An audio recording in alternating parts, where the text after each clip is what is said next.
There's a guy in Ohio who tracks every coffee he buys in a spreadsheet, color-coded. He's got formulas that calculate his annual latte damage down to the penny.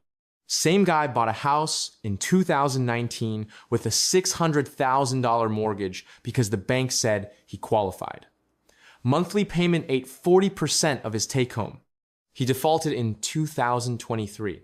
Another woman I know spent 3 months comparison shopping protein powder to save $12 a month. Then she financed a $55,000 SUV at 7% interest because the dealer said it was only $798 a month and she needed something reliable. She'll pay $94,000 total for that car by the time the loan ends. That's $40,000 in pure interest and depreciation. For protein powder savings, she would need to live for 277 years to break even. This is not stupidity. This is system design. The financial advice industry has spent decades training you to obsess over rounding errors, while 5 massive decisions silently determine whether you retire at 55 or 75. And here's the part that should make you angry. They know exactly what they're doing. I'm going to show you why traditional financial advice is mathematically designed to keep you focused on the wrong problems, how the incentive structure of the entire industry depends on your confusion, and which 5 expenses actually control your financial destiny. Because once you see the system, you can't unsee it. By the way, I built a free early retirement calculator because most online ones are mathematically wrong. It uses BlackRock and Vanguard logic to expose the weak points in your plan. And I only ask for your email to send the report, so I don't store any of your financial data. Link in the description. Here's the central problem. Human brains are terrible at scale. We feel more pain spending $30 on lunch than we do signing a 30-year mortgage for $500,000. The lunch is concrete, you hand over cash, the mortgage is abstract. It's just a signature and a monthly number that your brain files under necessary like oxygen or water. Financial advisors and banks and the entire consumer finance apparatus understand this better than you understand yourself. They've built a $1 trillion industry around exploiting that cognitive blind spot. Think of your financial life as a pie chart. Traditional advice tells you to focus on the tiny slivers. Cancel subscriptions, make coffee at home, use coupons. Perfectly reasonable advice. Except those slivers represent maybe 5 to 10% of your total lifetime spending. The other 90%? 5 giant slices that most people make decisions about in less time than it takes to choose a Netflix show. This is where it gets interesting. The amount of attention you give a problem is almost perfectly inversely correlated to its actual importance. You'll spend 30 minutes debating whether to order takeout for $50. You'll spend 45 minutes in a meeting about whether the company should switch coffee suppliers to save 80 cents per employee per month. But you'll spend 15 minutes deciding whether you can afford a house. 15. The bank runs the numbers, tells you your maximum approval amount, and you interpret that as what you can afford. It's not. It's what they're willing to risk lending you based on actuarial tables that have nothing to do with your specific life goals or stress tolerance. The bank's incentive is to lend you the maximum possible amount because they make money on interest. Your incentive should be to borrow as little as possible while still meeting your actual needs. These incentives are not aligned, but nobody explains that part. Let me show you the math on why this matters. A $600,000 home at 6.3% interest over 30 years doesn't cost $600,000. It costs about $1.34 million by the time you finish paying. That same money expressed in the financial advice industry's favorite terms is 243,000 lattes, or 45,000 DoorDash orders, or 89 years of Netflix subscriptions. The framing is deliberate. When advice columnists write articles titled 10 Ways Your Morning Coffee is Destroying Your Retirement, they're directing your attention to a variable that represents 0.01% of the problem. Meanwhile, whether you buy the $450,000 house or the $600,000 house is a decision worth $184,000 in interest alone over the life of the loan. That's not a typo. $184,000. One decision. But the financial media writes 17 articles a week about coffee, and maybe one article per year with a headline that says, maybe buy a smaller house. Now you're asking yourself why this pattern exists if it's so obviously backwards.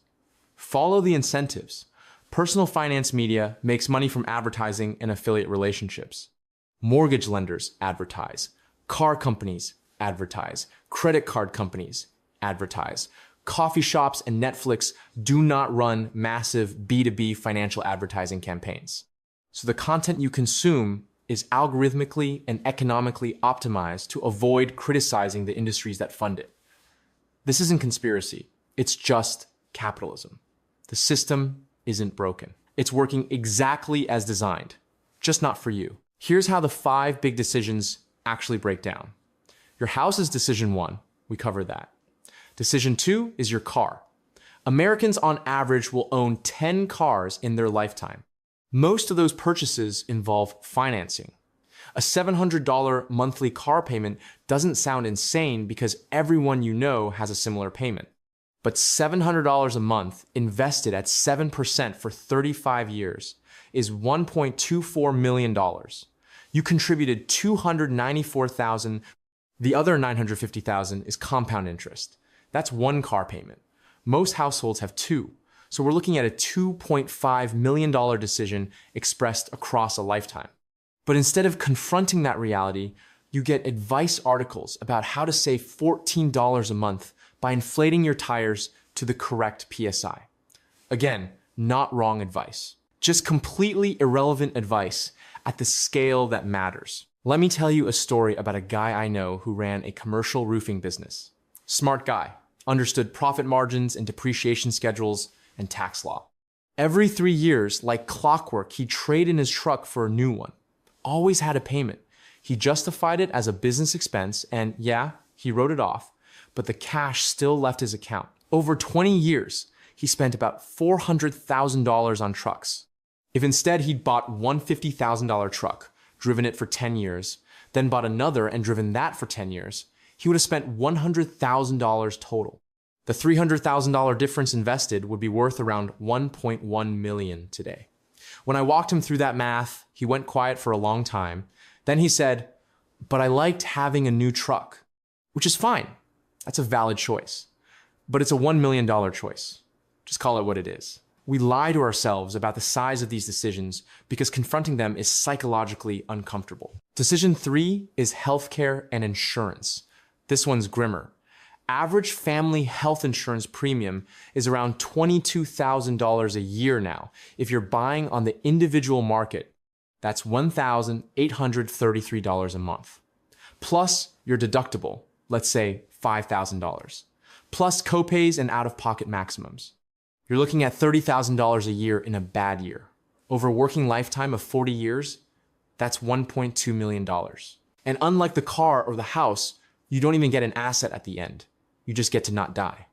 The only real leverage most people have here is employer-sponsored insurance, where the company subsidizes 70 to 85% of the premium. Which means the actual valuable financial advice is don't leave a job with good health insurance unless the new job has equal or better coverage. But that advice doesn't fit in a 12 ways to save money this week listicle, so you don't hear it. You hear about how switching to generic medications can save you $4 per prescription. True and useless. Here's where I'll add something nobody wants to hear. The single best financial decision you can make regarding healthcare is to not need it. Take care of your body. Walk. Lift heavy things. Eat food that doesn't come in a package. Sleep. Manage stress. I know how this sounds, like some Instagram wellness guru telling you to manifest abundance.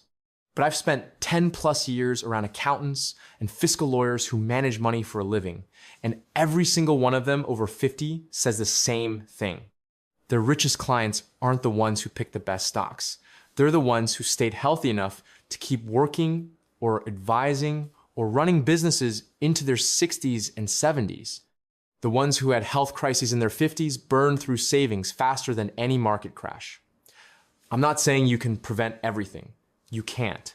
I'm saying the math on preventive health is more favorable than any investment return you'll ever find. But that's not advice you can monetize with affiliate links to supplements. So it stays quiet. Decision 4 is kids and education. Childcare is a second mortgage. 3 kids in daycare in a major metro can run you $4,000 a month. That's $48,000 a year. Post-tax. For 5 years, if you space them close together, you're looking at $240,000 before anyone learns to read. Then you get a brief reprieve before college. And college is its own psychotic spending trap. The average sticker price for a private 4-year university is now around $60,000 per year. 4 years, 4 kids, you're looking at $960,000. Can you negotiate that down with scholarships and in-state tuition and living at home? Yes. Should you?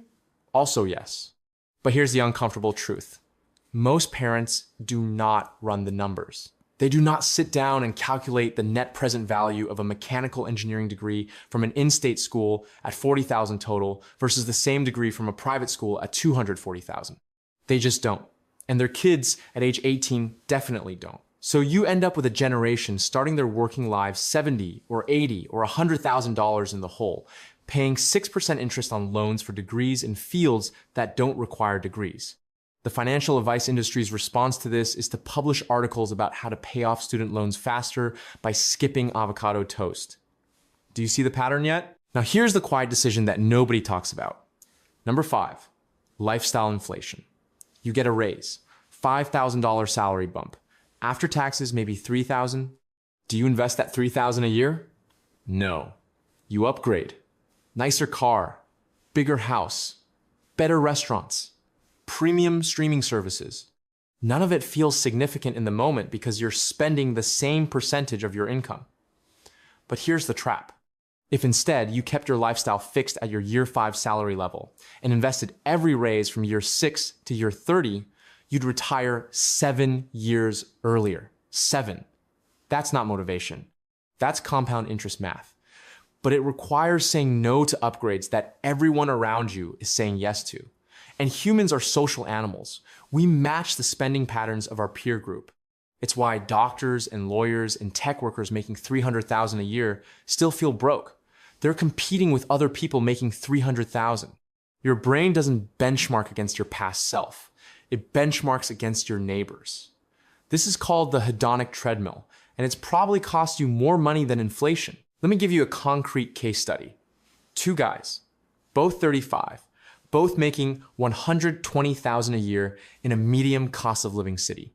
Guy A buys a $450,000 house with a conventional loan, drives a paid-off 10-year-old sedan, packs lunch 4 days a week, has employer health insurance, no kids yet.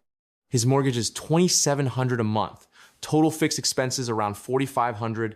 He's investing $2,000 a month into index funds in his 401k and a Roth IRA.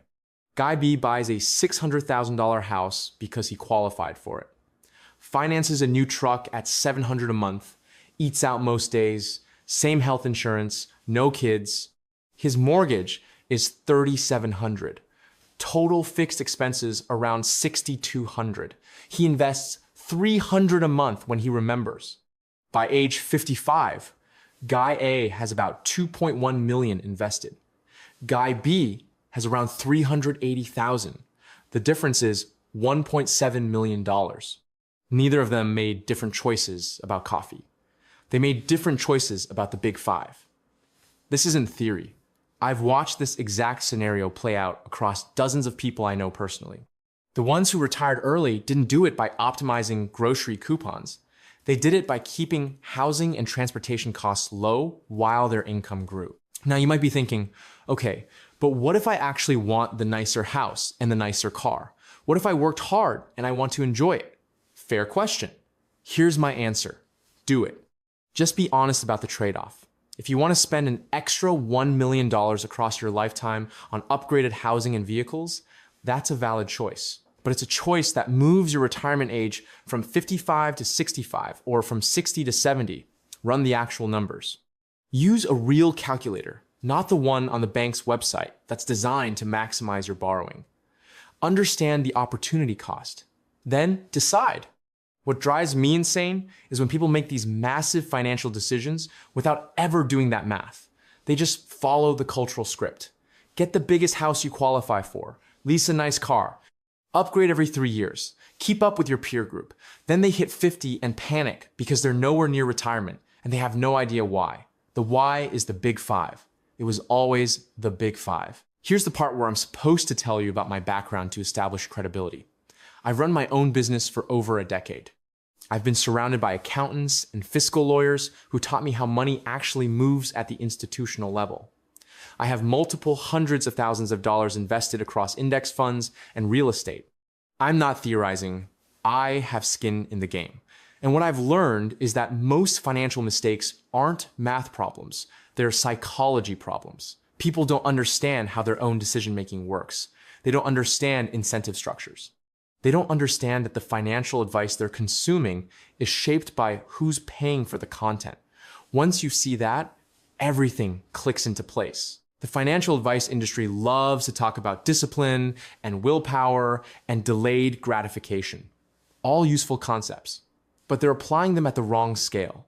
Saying no to a $50 dinner requires discipline. Saying no to a $600,000 house when you could afford $450,000 requires a different kind of thinking. It requires you to reject the default path, to ignore what the bank tells you, to actively choose less house than you qualify for. Most people can't do that because it feels like losing, like leaving money on the table. But it's the exact opposite. You're leaving money in your account. You're leaving time in your life. You're choosing optionality over obligation. That's not sacrifice. That's just seeing the game clearly. Let me hit you with one more thing. The advice to cut small expenses isn't wrong. It's just incomplete. If your big five are dialed in, if your housing and transportation and healthcare and kid costs and lifestyle inflation are all under control, then yeah, optimize the small stuff. Cancel subscriptions you don't use. Meal prep. Use a cashback credit card. That's the polish. But if your mortgage is eating 40% of your income and you've got 2 car payments and you're upgrading your lifestyle every time you get a raise, cutting Netflix is not going to save you. It's rearranging deck chairs on the Titanic. You need to plug the hole in the hull first. That's the big five. Here's what you actually do. Step 1. Audit your big five right now. Look at your mortgage or rent. Is it below 30% of your gross income?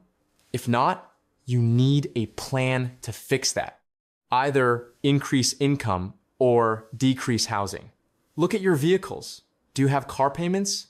How much are you spending annually on transportation, including insurance and maintenance? If it's over 15% of your gross, you're bleeding. Look at healthcare. Are you on an employer plan or paying out of pocket? If out of pocket, are you shopping around annually? Look at kid expenses, if applicable. What's your total annual burn on childcare, activities, and saving for college? Is it planned or just happening to you? Look at your lifestyle changes over the last 5 years. Did your spending increase at the same rate as your income? Faster? Slower? Be honest. Step 2, fix one of them. You don't need to fix all 5 at once. Pick the biggest leverage point and focus there. If you're about to buy a house, buy less house than you qualify for. If you're about to buy a car, buy something 3 to 5 years old and pay cash or finance for 3 years maximum, then drive it for 10. If you have kids approaching college age, run the actual ROI numbers on different schools and have an honest conversation about debt.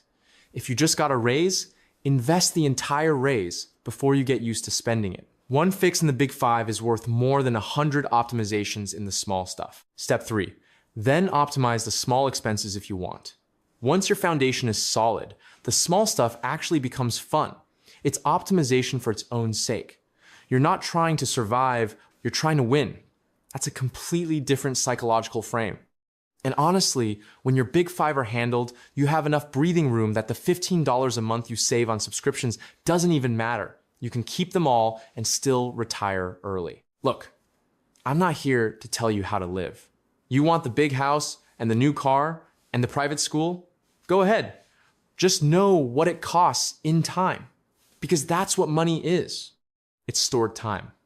Every dollar you spend is hours of your life you already traded away.